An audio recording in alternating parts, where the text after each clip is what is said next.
Paper 1 और paper 2 के बीच में हम टाइम डिवीजन कैसे करें, किस पेपर को हम ज़्यादा प्रेफरेंस दें, किस पेपर के अंदर हमारी कितना टाइम होना चाहिए जो हम एलोकेट करें अपने दिन भर का, या हम किस तरह से अपने इस एग्जामिनेशन की प्रिपरेशन करें जिससे कि हमारे चांसेस ऑफ जेआरएफ बढ़ जाए। ये एक क्वेश्चन है जो हर एक यूजीसी नेट एस्पिरेंट के मन में होता है। They keep on asking us questions कि मैम जेआरएफ हमें क्लियर करना है इस बार, तो पेपर 1 को किस तरह से हम लेके चले और पेपर 2 को हम किस तरह से लेके चले। तो आज की इस वीडियो में मैं इस टॉपिक के ऊपर बात करने वाली हूँ, how you will manage time between paper 1 and paper 2। तो कुछ मैं इनसाइट्स आपको दूंगी, कुछ मैं आपको इंफॉर्मेशन दूंगी इस एग्जामिनेशन से रिलेटेड, जिससे कि आपको बहुत क्लियर हो जाएगा कि हमें टाइम कैसे मैनेज करना है बिटवीन बोथ दीज पेपर्स और कितना इंपॉर्टेंस देना है कौन से पेपर को, देना भी है इंपॉर्टेंट या नहीं, बहुत इंपॉर्टेंस या नहीं। बिकॉज बहुत से लोग बोलते हैं पेपर 1 को जाने देते हैं, पेपर 2 ही अच्छे से करके हम जाएंगे एग्जाम में, तभी हमारा नेट जेआरएफ क्लियर हो जाएगा। तो मैं सारी इन्फॉर्मेशन आज के सेशन में दूंगी, इस मिथ को भी मैं बर्स्ट करूंगी कि क्या पेपर 2 ही हमारे लिए इंपॉर्टेंट है, पेपर 1 नहीं भी किया तब भी हमारा चल जाएगा। Everything you will be learning in this video. चले लेट्स गेट स्टार्टेड। सबसे पहले हम यूजीसी नेट के पैटर्न की बात करते हैं। यूजीसी नेट जेआरएफ एग्जामिनेशन का जो आपका पैटर्न होता है वो क्या है, आपके पेपर 1 एंड पेपर 2 के दोनों के आपके क्वेश्चंस देखने को मिलते हैं। पेपर 1 को आपके मिलते हैं आपको 50 क्वेश्चंस एंड जो पेपर 2 के क्वेश्चंस रहते हैं वो 100 क्वेश्चंस रहते हैं। तो there is total of 150 questions. आपको 150 क्वेश्चंस मिलते हैं एग्जामिनेशन में। पेपर 1 में 50 क्वेश्चंस, पेपर 2 में 100 क्वेश्चंस। 2-2 मार्क्स का आपका क्वेश्चन होता है, no negative marking is there, इसलिए पेपर 1 के होते हैं 100 मार्क्स एंड पेपर 2 के यू हैव 200 मार्क्स। तो टोटल आपका जो मार्क्स है इस यूजीसी नेट एग्जामिनेशन का वो है 300। 300 में से हमने कितना स्कोर किया यही डिटरमाइन करेगा कि नेट क्लियर हो रहा है या जेआरएफ क्लियर हो रहा है। 3 घंटे का पेपर होता है, कोई भी ब्रेक्स नहीं होते हैं, मतलब दोनों ही पेपर 150 क्वेश्चन हमें 3 घंटे के टाइम स्पैन में करना होता है। तो ये तो हमारा यूजीसी नेट का पेपर का पैटर्न हो गया, जहां पर आपके 150 क्वेश्चंस आते हैं एग्जामिनेशन में। 150 क्वेश्चंस के लिए आपको मिलते हैं 300 आवर्स। अब हम बात करते हैं जेआरएफ की, क्योंकि जेआरएफ सबसे पहला एम होता है स्टूडेंट का, अगर वो एक एज लिमिट के अंदर फॉल कर रहे हैं which is age of 30 years if you are a male candidate of general category, and others के लिए होती है 35 ईयर्स। मेल फीमेल सबके लिए 35 ईयर्स है, सिर्फ मेल जनरल कैटेगरी के लिए 30 ईयर्स है and rest it is 35 years. तो अगर हम जेआरएफ को देखें तो सबसे पहली प्रेफरेंस जेआरएफ होती है स्टूडेंट्स की, अगर ये इस एज ग्रुप में लाई कर रहे हैं। तो जेआरएफ क्लियर करने के लिए हमें कितना मार्क्स टारगेट करना चाहिए कि जेआरएफ हो जाए।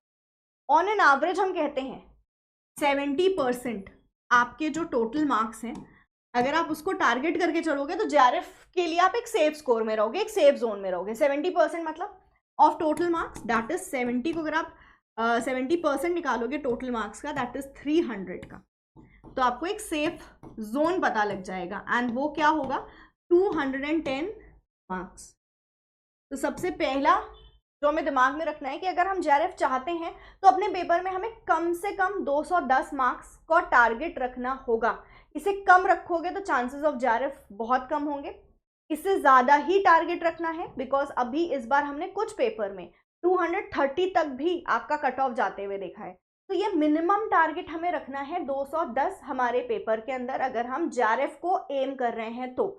नाउ कमिंग बैक, पेपर 2 के अंदर होते हैं 100 क्वेश्चंस जिसका टोटल होता है 200 मार्क्स। एंड दूसरी चीज 200 मार्क्स का पेपर 2 हो गया। दूसरी चीज, हम कितना भी अच्छे से कोई भी पेपर की तैयारी कर लें, आपका जो भी कॉम्पिटिटिव एग्जामिनेशन होता है, सिर्फ यूजीसी नेट ही नहीं, कोई भी कॉम्पिटिटिव एग्जामिनेशन, उसमें कुछ क्वेश्चंस ऐसे ज़रूर आते हैं जो अनप्रिडिक्टेबल होते हैं। कुछ क्वेश्चंस बिल्कुल आउट ऑफ कॉन्टेक्स्ट आ जाएंगे, आपको लगेगा ये कहाँ से क्वेश्चन दे दिया। तो ये चांस हर एक कॉम्पिटिटिव एग्जामिनेशन होती है। यूजीसी नेट में भी हम मान के चलते हैं कि कुछ क्वेश्चंस तो ऐसे आएंगे ही आपके पेपर में। आप 20 क्वेश्चंस तो ऐसे मान लो कि वो बिल्कुल आपको लगेगा कि ये कहाँ से पूछ लिया है।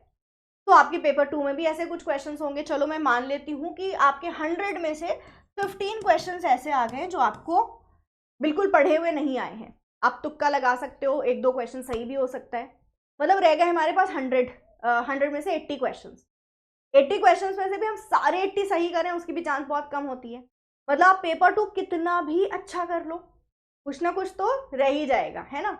तो इसलिए पेपर 1 पे एक स्ट्रॉन्ग कमांड होना हमारा बहुत ज़रूरी है अगर आप जेआरएफ टारगेट कर रहे हो। अगर आप नेट टारगेट कर रहे हो तो ठीक है, आप पेपर 2 अच्छे से करो, पेपर 1 थोड़ा बहुत होगा, तो आपका नेट तो निकल आएगा आराम से। बट अगर आप JRF भी करना चाहते हो तो पेपर 2 तो अच्छा होना ही चाहिए, बट पेपर 1 पे भी एक बहुत मजबूत पकड़ होनी चाहिए। पेपर 1 के अंदर भी आप कम से कम 30 to 35 क्वेश्चंस टारगेट करके चलो, देन आप नेट और JRF निकाल सकते हो। ठीक है, सो एक तो ये बात हमारी हो गई कि अगर हमें 210 मार्क्स लाने हैं तो पेपर 1 भी हमारा बहुत स्ट्रांग होना चाहिए पेपर 2 के साथ, बिकॉज पेपर 2 में ऐसा नहीं है कि हम पूरे के पूरे 200 मार्क्स एकदम मार ले जाएंगे, कुछ ना कुछ वहां पर भी हमारा कम होगा, तो उसको हम कंपेंसेट करेंगे विथ पेपर 1। तो पेपर 1 एंड पेपर 2 को हमें दोनों को बहुत इंपॉर्टेंस देनी है। अब टाइम कैसे मैनेज करोगे, मैंने एक फॉर्मूला बनाया है जो मैंने खुद भी इंप्लीमेंट किया था, मैं स्टूडेंट्स को भी कहती हूँ कि आप 2:1 का रेशियो रखो। 2:1 मतलब पेपर 2 को अगर आप डबल टाइम दे रहे हो तो पेपर 1 को उसका मतलब आप बोल सकते हो कि पेपर 2 को अगर मैं 2 आवर्स दे रही हूं तो पेपर 1 को मैं 1 घंटा दूंगी, इसका हाफ। ठीक, अगर आप 4 घंटे पेपर 2 को दे रहे हो तो 2 घंटे पेपर 1 को दो, लेके चलना है। कभी भी इग्नोर नहीं करना है आपको अपने पेपर 1 को कि बाद में करेंगे, नहीं, पेपर 1 को साथ साथ लेके चलो। आप हर रोज कुछ ना कुछ नया टॉपिक पढ़ो, रिविजन करो, प्रैक्टिस करो, लेकिन पेपर 1 हमें करना है। ठीक है, पेपर 1 के अंदर और पेपर 2 के अंदर आपका इस तरह से टाइम डिविजन के साथ एक बहुत इंपॉर्टेंट चीज आती है, वो है everyday plan and time table आपकी फिक्स होनी चाहिए। जब आप बहुत अच्छे से पता है ना कि आज मुझे क्या करना है, किस टाइम पे क्या करना है, तो टाइम वेस्ट नहीं होता। और जितना भी टाइम आपके पास है, हर किसी के पास अलग अलग टाइम स्पैन होगा, क्योंकि we know the students of UGC net comes from diverse background.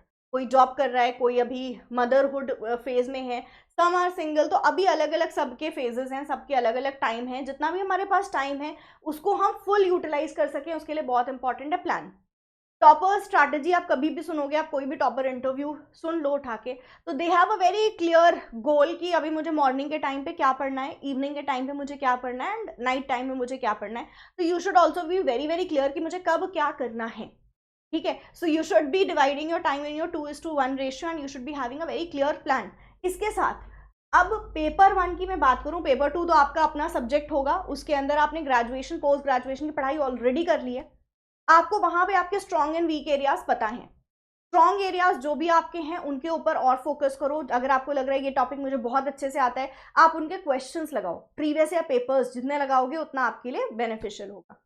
जो वीक एरियाज हैं पहले उनके बहुत अच्छे से कॉन्सेप्ट्स क्लियर करो, खुद से नहीं कर पा रहे हो किसी मेंटर से अपने पेपर 2 के कॉन्सेप्ट्स क्लियर करो एंड देन प्रैक्टिस करो। तो पेपर 2 के अंदर तो हमको जो एक स्ट्रैटेजी रखनी है वो यही रहनी चाहिए कि हम बहुत अच्छे से अपने कॉन्सेप्ट्स क्लियर कर रहे हैं। अगर आपके वीक एरियाज है तो कॉन्सेप्ट्स में सबसे पहला फोकस होना चाहिए and then you do previous year question. If it is your very strong area, concept clear है, previous year question as much as possible आप उसको लगाओ।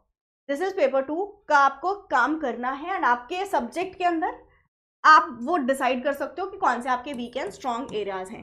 पेपर 1 की एक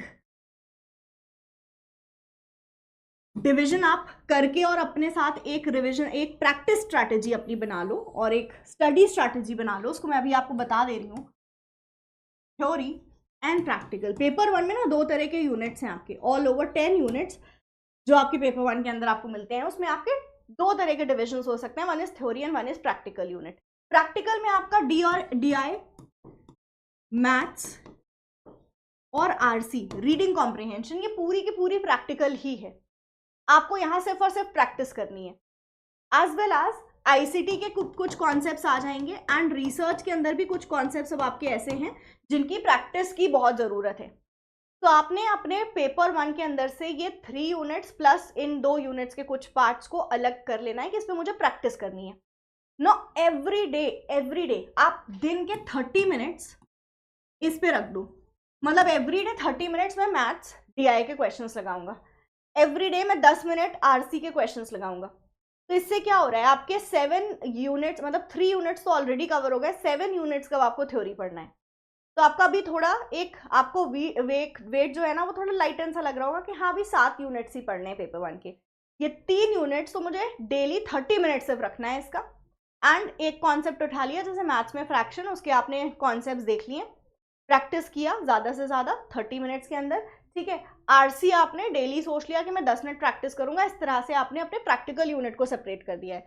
अब थ्योरी के अंदर आपके पेपर 1 में क्या क्या चीजें आती हैं? You have teaching aptitude, you have research aptitude, you have communication, you have logical reasoning, ICT, higher education, people development environment. ठीक है, ये आपके 7 यूनिट्स हैं जो पूरे के पूरे थ्योरेटिकल हैं आपके पेपर 1 के अंदर। इसके अंदर आप किस तरह से अपनी तैयारी करोगे, किस तरह से पढ़ाई करोगे? तो आप 1 यूनिट एट अ टाइम उठाओ।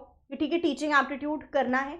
टीचिंग एप्टीट्यूड के अंदर जो भी सिलेबस है एज वेल एज जो भी आपके क्वेश्चंस पूछे जाते हैं, इसमें प्रीवियस ईयर पेपर बहुत इंपॉर्टेंट रोल प्ले करेगा, स्पेशली पेपर 1 के अंदर, बिकॉज पेपर 1 की टीचिंग, रिसर्च, इसी तरह से हायर एजुकेशन, एनवायरनमेंट, यहाँ जो आपके क्वेश्चंस आते हैं आउट ऑफ सिलेबस भी आते हैं, जो कि हम ऑलरेडी उसको अपने क्लासेस के अंदर इनकॉर्पोरेट कर चुके हैं। अगर आप मेरे क्लासेस देखोगे तो आपको मैं सारे कॉन्सेप्ट्स पढ़ाती हूँ जो पेपर 1 में पूछे जाते हैं, चाहे वो सिलेबस में मेंशन हो या नहीं हो। तो वो सब कुछ आपको पेपर 1 के अंदर करना है, इसलिए सबसे पहले प्रीवियस ईयर क्वेश्चंस देखोगे, आप लास्ट 5 ईयर के पेपर्स को रेफर करना। ठीक है, तो आपने लास्ट 5 ईयर के पेपर को रेफर किया, उससे रिलेटेड कॉन्सेप्ट्स पढ़ो, शॉर्ट नोट्स बनाते चलो। Once you are done with the concept, उसके ठीक बाद आप उसके ऊपर क्वेश्चंस लगाओ। इस तरह से आप अपनी पेपर 1 की तैयारी रखोगे। पेपर 1 के लिए बहुत ज़्यादा इस तरह से मत सोच लेना कि अरे कैसे करेंगे, टीचिंग क्या है, रिसर्च क्या है, कभी नहीं पढ़ा। 1 बाय 1 अगर आप एक एक टॉपिक उठाओगे, बहुत अच्छे से क्लियर होगा, क्वेश्चंस भी लगेंगे और जेआरएफ भी क्लियर होगा। इसके लिए you can join our paid courses as well, जहां हम बहुत ही स्ट्रक्चर्ड वे में तैयारी आपको करा रहे हैं आपके पेपर 1 की, एज वेल एज पेपर 2 के लिए भी ज्वाइन कर सकते हो। पेपर 1 का यू हैव सेपरेट बैच, आप उसमें एनरोल कर सकते हो, जहां पे आपको एक स्ट्रक्चर्ड वे में सारे यूनिट्स प्रिपेयर करा दिए जाएंगे बाय अस, जिससे कि आपको बहुत ज़्यादा परेशानी नहीं फेस करनी पड़ेगी। नाउ कमिंग बैक, किस तरह से हमें कॉन्सेप्ट्स करने हैं, तो आपने like for example teaching aptitude उठा लिया। टीचिंग एप्टीट्यूड के प्रीवियस ईयर पेपर्स देखो, क्या क्या चीज़ें पूछी जा रही हैं, लिस्ट बना लो कि ये टॉपिक्स मुझे पढ़ने हैं। एक एक करके वो टॉपिक्स पढ़ो, मेक अ टिक। ठीक है, आप एक चेकलिस्ट की तरह बनाना कि आप उसको लिस्ट को टिक भी कर रहे हो कि ये टॉपिक हो गया, ये टॉपिक हो गया, ये टॉपिक हो गया। टीचिंग एप्टीट्यूड कंप्लीट हो जाए, रिसर्च एप्टीट्यूड, इसी तरह से आप अपने बाकी यूनिट्स को एक एक करके कवर करना। एंड देन प्रैक्टिस, जितना ज़्यादा पेपर 1 की हम प्रैक्टिस करेंगे उतना ज़्यादा हमारी इस यूनिट पे, इस हमारे पूरे पेपर पे कमांड बढ़ेगा, राइट। तो हमें इस तरह से अपने पेपर 1 एंड पेपर 2 के बीच में टाइम मैनेज करना है कि जहां हम पेपर 2 में concepts and previous year questions कर रहे हैं, पेपर 1 में हमें 30 मिनट्स दिन के रखने हैं for practical unit, and rest हमें रखना है अपनी थ्योरी यूनिट के लिए। थ्योरी में भी आप ज़्यादा से ज़्यादा 2 यूनिट एक साथ उठाना, हो सके तो एक ही यूनिट एक टाइम पे उठाना, उसको पढ़ना, उसके क्वेश्चंस लगाना, and when you are done with that unit तब आप किसी दूसरे यूनिट की तरफ चलना, बिकॉज यहाँ आपकी एक थ्योरी एक प्रैक्टिकल यूनिट ऑलरेडी साइमल्टेनियसली होती रहेगी। अगर आप इस मेथड को फॉलो करोगे, यू विल सी कि आपका विदाउट मच एफर्ट्स, या बोल सकते हो बहुत ज़्यादा परेशान हुए बिना, हम ज़्यादा परेशान हो जाते हैं, ये भी कर रहे हैं, ये भी कर रहे हैं, ये भी कर रहे हैं, सब कुछ कर रहे हैं एक साथ, and we get confuse, we get lost. तो इसलिए आप पेपर 1 के अंदर करोगे कि आप एक यूनिट उठाओ थ्योरी, एक यूनिट उठाओ प्रैक्टिकल, प्रैक्टिस करो, फिर आप इस तरह से जब एक यूनिट आपकी हो जाए अच्छे से, you move on to the next unit. इसके साथ यूट्यूब पे भी हम आपके लिए जो कंटेंट्स लेके आते हैं, आप उसको फॉलो करो, वहाँ से नोट्स बनाओ। तो आप दिन का आप एक टाइम रख सकते हो कि ठीक है, सबके साथ मैं 1 घंटे यूट्यूब वीडियो देखूंगी दिन भर की। रोज़ होती भी नहीं हमारी वीडियो, जैसे मेरी एक दिन होती है, एक दिन निशान सर की होती है। तो आपने एक टाइम रख लिया कि 1 घंटे, सिर्फ 1 घंटे मैं यूट्यूब का दूंगा, और यूट्यूब पे मैं 1 घंटे PW की यूट्यूब वीडियोस देखूंगा, जिससे मैं अपने एक एक कॉन्सेप्ट साथ साथ वो भी करते चल रहा हूँ। ये तो मेरी पढ़ाई हो रही है, और साथ साथ यूट्यूब से भी मैं कोर्सेज कवर करते चल रहा हूँ, क्लासेस कवर करते चल रहा हूँ। So this is how you can manage paper 1 and paper 2 साथ में, and prepare for upcoming UGC net and JRF examination. अगर आपने इस तरह से प्रिपेयर किया, you will definitely get good results in your upcoming cycle, right. तो यही स्ट्रैटेजी होनी चाहिए हमारी पेपर 1 की एंड पेपर 2 की। एज वी ऑल नो, अगर मैं पेपर 2 की बात करूं तो पेपर 2 के अंदर आपके 100 क्वेश्चंस आते हैं, पेपर 1 में यू हैव 50। लेकिन ये जो इतना सा पार्ट है, ये बहुत इंपॉर्टेंट रोल प्ले करता है अगर हमारा टारगेट क्या है, JRF। सो हमें दोनों के बीच में बैलेंस बनाना है। पेपर 2 को आप डबल टाइम दो, लेकिन पेपर 1 को भी हमें उसका हाफ टाइम देना है और क्वालिटी टाइम देना है। And be very very clear कि हाँ मुझे नेक्स्ट डे क्या पढ़ना है या आज मुझे क्या क्या पढ़ना है। तो प्लान बहुत क्लियर होना चाहिए आपका कि मॉर्निंग के टाइम में ये करूंगा, इवनिंग के टाइम में ये करूंगा, मैं ये प्रीवियस ईयर क्वेश्चंस प्रैक्टिस करूंगा और आज सिर्फ इन्हीं को फोकस करूंगा। तो आपका एक जब प्लानिंग बिल्कुल सॉलिड होगी, आपका टाइम वेस्ट कम होगा और जितना भी आप टाइम दे पा रहे हो, इट्स नॉट इम्पॉर्टेंट कि 6 घंटे पढ़ो, आप 3 घंटे पढ़ के भी नेट क्लियर कर सकते हो, JRF क्लियर कर सकते हो, लेकिन वो 3 घंटे क्वालिटी टाइम होना चाहिए कि मैं 3 घंटे बैठी हूँ तो 3 घंटे मैं रिजल्ट लेके उठ रही हूँ, आउटपुट लेके उठ रही हूँ। तो मेक श्योर कि प्लानिंग बहुत सॉलिड हो, जिससे कि आप जब पढ़ने बैठो यू आर वेरी क्लियर क्या पढ़ना है एंड उतना आप करके टाइम पे उठ रहे हो, राइट। तो this is how you should be dividing your time and preparing for this examination. तो that was it from my side. I hope ये वीडियो आप सबको अच्छी लगी होगी। कमेंट्स में लिखना कि कैसी लगी है वीडियो, एंड ऑल्सो मेरे साथ ये भी शेयर करना कि किस तरह के आप मुझसे वीडियोस चाहते हो इन फ्यूचर जो कि आपको हेल्प कर सके आपके UGC नेट और JRF एग्जाम प्रिपरेशन में। Thank you so much everyone, this is your paper 1 faculty at PW signing off. And also you can check my YouTube videos जो कि कॉन्टेंट्स पे बेस्ड हैं पेपर 1 के, जहाँ से आपको काफ़ी ज़्यादा हेल्प मिलेगी in your different units of paper 1. Thank you so much everyone. Have a great day ahead. Stay safe. Bye bye.